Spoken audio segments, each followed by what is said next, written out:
Welcome to the Deep Dive. Today we're plunging into something really fascinating. The intense global competition among cities. They're all vying for your travel dollars, sure, but it's more than that now, isn't it? Oh, absolutely. It's a battle for your heart, especially in this post-pandemic landscape. Economic health really hangs on attracting travelers like you. And the way we've always measured success, well, it feels a bit outdated.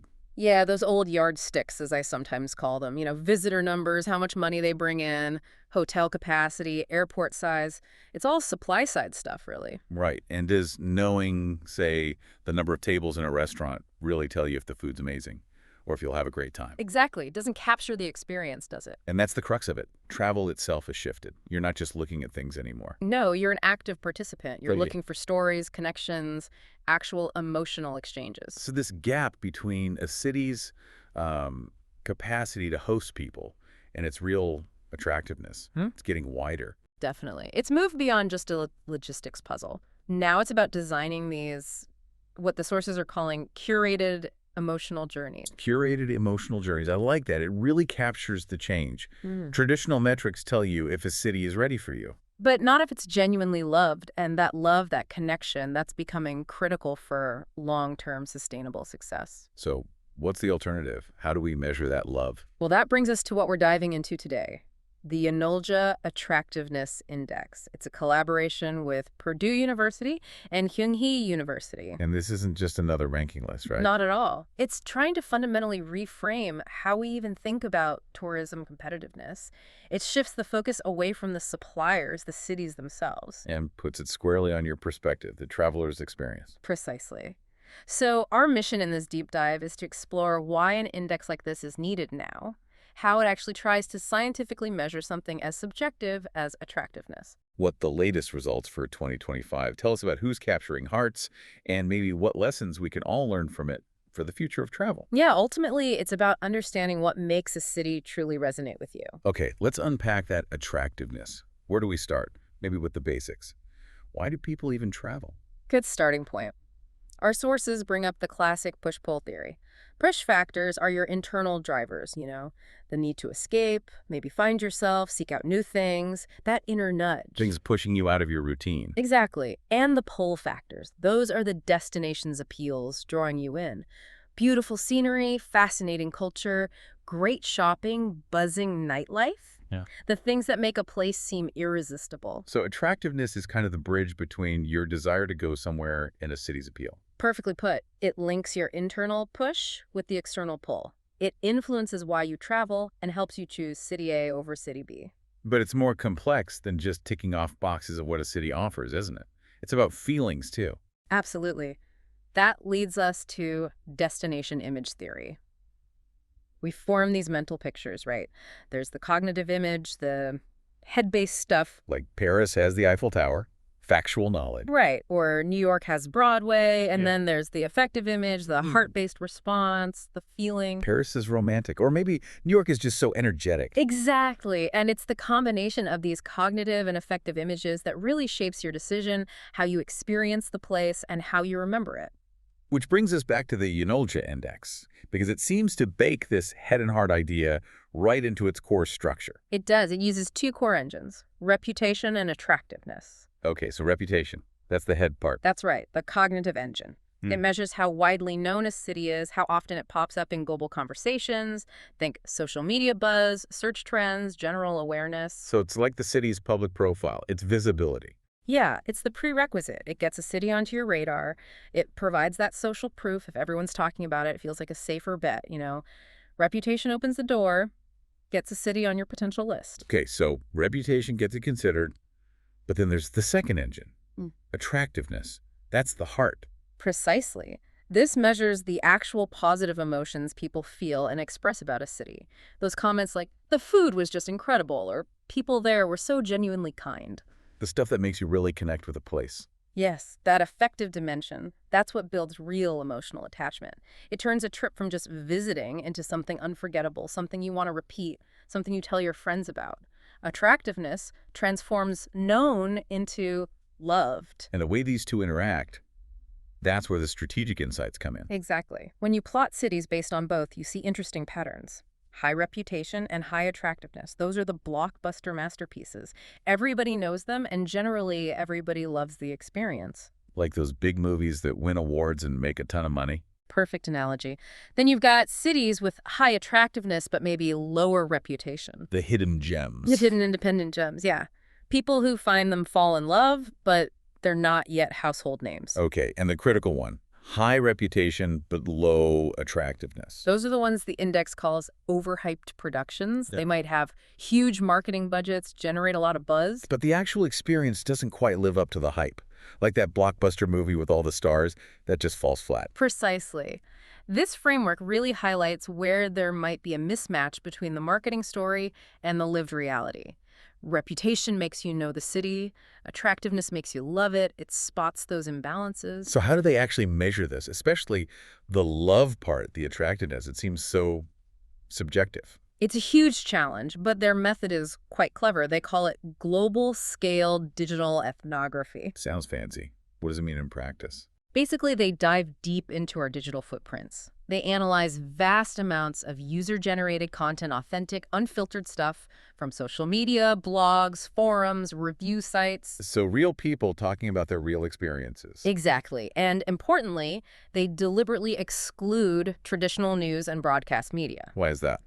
because that often contains promotional material, PR spin. They want the raw, genuine sentiment. Okay, that makes sense. And how wide is this net cast? It's pretty extensive. They looked at 191 major tourism cities across the globe, chosen to ensure geographic diversity places in Western Europe, Southeast Asia, North America, everywhere. And the data itself. Collected over 2 years, June 2023 to May 2025, analyzed across 14 languages using some pretty sophisticated AI for sentiment analysis. It's about listening globally. Any limitations there? Well, they do note that Chinese social media data couldn't be included due to governmental restrictions, which is a gap, but the breadth is still impressive. And it's not just one overall attractiveness score, is it? It gets more granular. Right.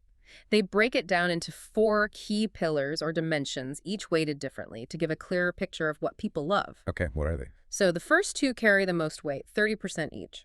First is urban aesthetics and natural scenery. Think the physical beauty mountains, coastlines, parks, unique plants, wildlife nearby. The look and feel of the place. Exactly. Then, also at 30%, is culture and history. This covers everything from historic sites and museums to traditional culture, religious spots, amazing architecture, the city's story, essentially. Got it. So environment and culture are big drivers. What's next? The third pillar, again 30%, is experiential tourism contents. This is all about what you actually do there. So food, shopping, hotels, theme parks, nightlife, sports, festivals, Precisely. the active engagement part of the trip. And the last one. That's hospitality, weighted at 10%. This is purely about the human element. How friendly are the locals? How kind and helpful are the service staff, from airport officials to waiters? That personal touch. It seems like a smaller percentage, but I bet it has an outsized impact on memory. It absolutely can. That 10% can make or break an experience. So these 4 pillars weighted 30, 30, 30, 10 reflect where travelers are expressing the most positive or negative feelings.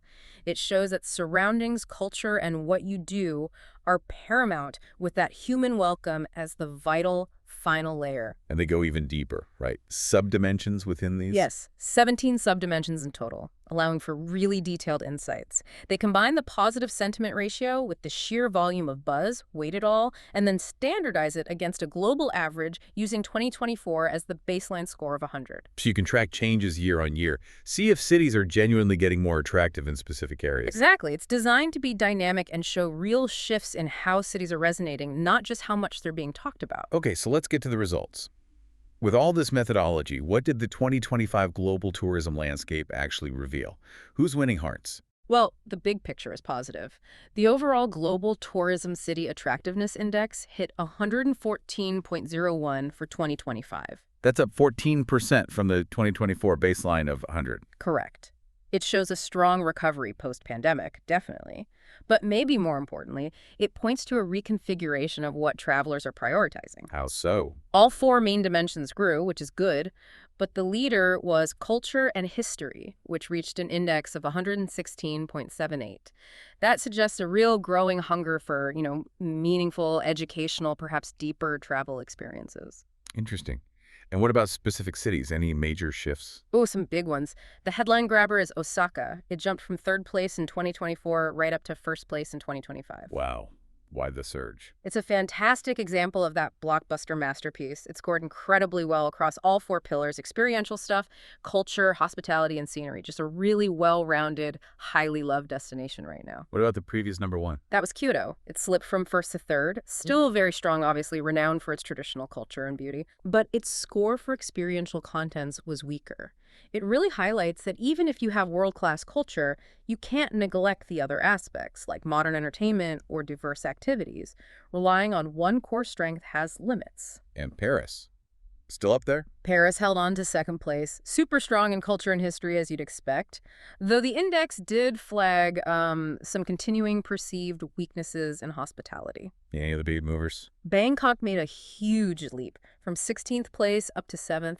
It seems to be evolving into a really balanced experiential city. Lots to do, good vibe. And on the flip side, any notable drops? Singapore was interesting. It fell from 8th place down to 15th, declined across all four dimensions, actually. Any theories why?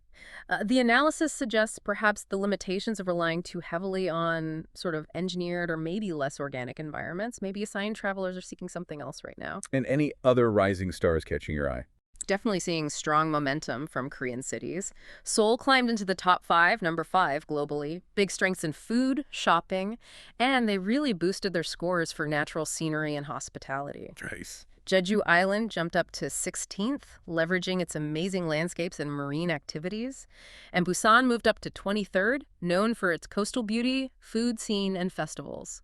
It seems destinations offering immersive, dynamic experiences, particularly in Asia, are really resonating.